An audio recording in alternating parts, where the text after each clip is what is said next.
Um motorista do Uber foi banido pelo aplicativo após uma jovem gravar ele cometendo um suposto, eu não sei se é assédio, se é incomodação, se é importuno, não sei não. Uma corrida em Porto Alegre. Não é? Muito bem. Isso varreu o país inteiro. Então surgiu perturbação, assédio, alguma outra coisa. Nós pedimos a gentileza da delegada, doutora Raquel Kobayashi Galinatti, para conversar um pouco com a gente a respeito da diferença entre importunação, perturbação e assédio sexual, ok? E ela está aqui conosco.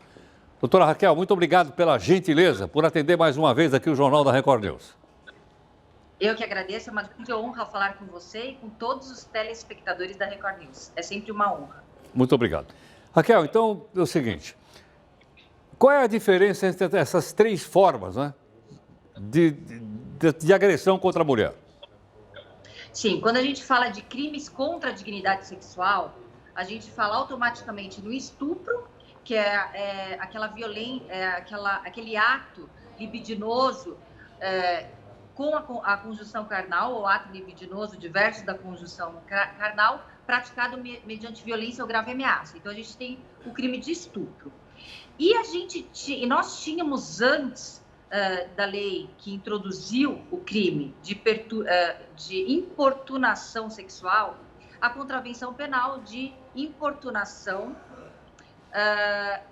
vista na lei de contravenção penal. E era penado somente com multa.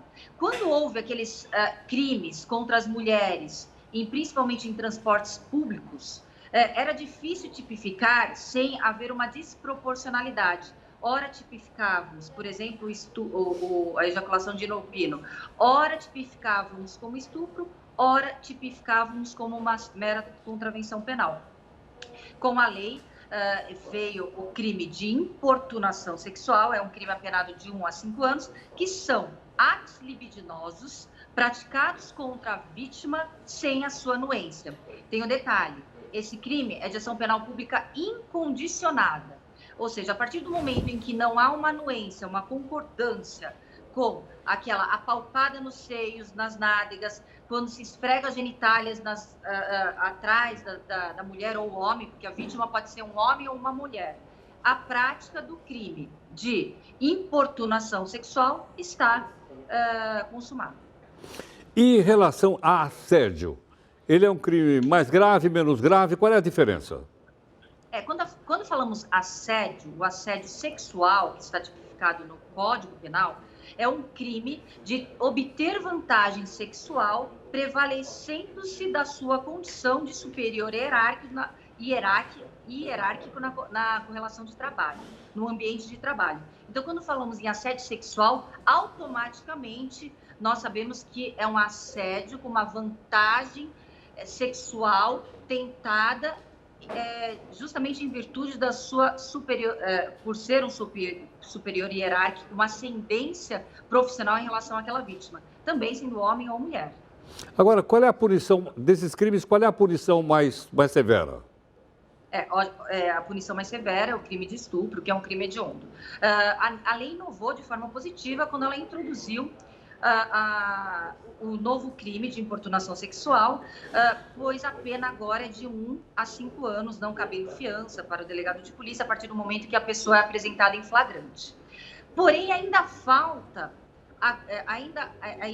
existe uma falta de tipificar de forma taxativa, pois ainda a gente se depara com algumas desproporcionalidades, como, por exemplo, um beijo roubado à força, uma apalpada nos seios ou nas nádegas, uma ejaculação de inopino, quando o criminoso ele ejacula na vítima, por exemplo, num transporte público, e um beijo roubado no pescoço. Todos esses crimes eles não têm aquela graduação, eles podem ser sim tipificados como importunação sexual.